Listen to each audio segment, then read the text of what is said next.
Well, this week we've been taking a look at the different faces of the Christian faith. We've talked about mainline Protestantism, evangelical Protestantism, Roman Catholicism, and Eastern Orthodoxy. Broadly speaking, this covers the great majority of Christian churches, but it really only scratches the surface.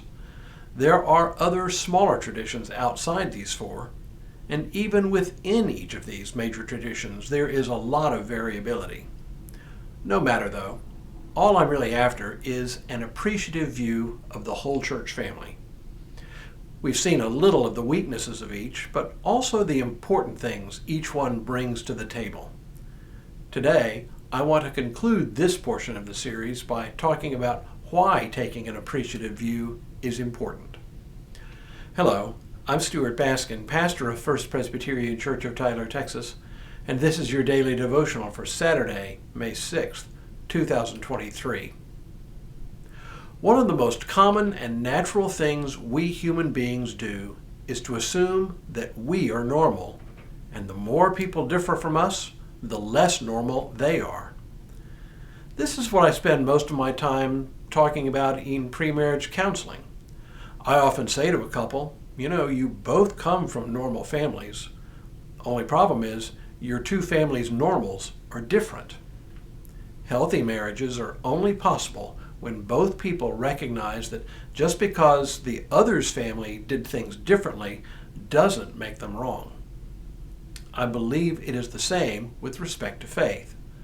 We all come to faith within the context of a particular religious community that teaches us its own ways of living out the faith.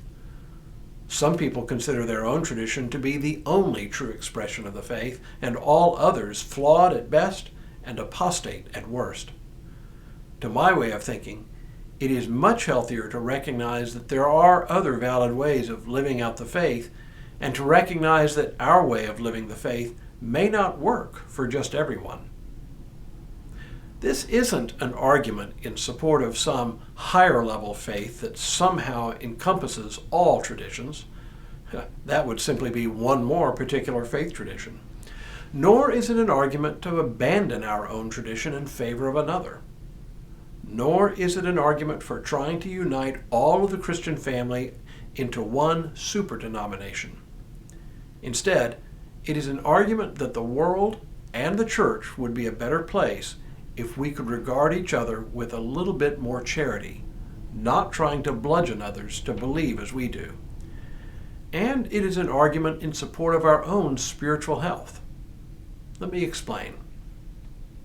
In spite of the Roman Catholic and Eastern Orthodox claims to represent the universal church, both are particular expressions of Christian faith.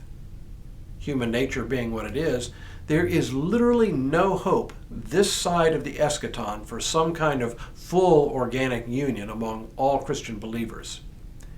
Even the most committed ecumenist recognizes that there is no one-size-fits-all approach to Christian faith. This doesn't mean we don't work towards ever more unity. It just means we have to finally recognize human nature for what it is. To borrow an old joke about a Scottish elder, the pastor of a church called for a vote of the congregation on a certain matter. When the congregation voted overwhelmingly to approve the matter, the pastor called for a motion to make the decision unanimous. At that moment, a curmudgeonly elder rose and said, "Nay, as long as I'm alive, there will never be a unanimous vote in this congregation." It's a funny little story to illustrate a larger point. Achieving anything approaching unanimity in church life across the world is little more than a dream. But what if instead of hurling anathemas at each other and spewing invective, we could practice a little more of a live and let live attitude? Without giving up who we are and what we believe, we could simply accept others as they are and other traditions for what they are. I think two things might happen. First, the church could concentrate more on its ministries of mercy and make more of a profound impact on the world. And while there would still be those who criticize the church, we could quit shooting ourselves in the foot all the time and alienating people by our infelicitous rhetoric toward one another. And second, I think our own mental, emotional, and spiritual health would improve.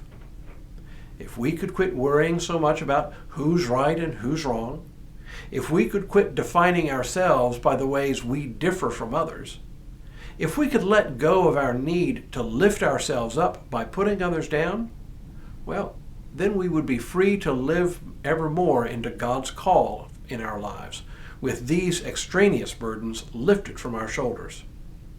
I think it would be incredibly freeing and life-giving. Is it too much to think and ask that we Christians could have at least some positive regard for one another across traditions? Maybe, but I hope not. For at the end of the day, I believe God's view of the church is far greater than our own limited perspectives.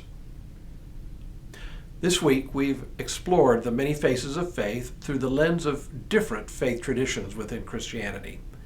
When we return next week, we'll take a look at the many faces of faith with a view to the different ways individual believers express their faith. But for now, may God continue to bless you and keep you in all that you do this day and in all the days ahead.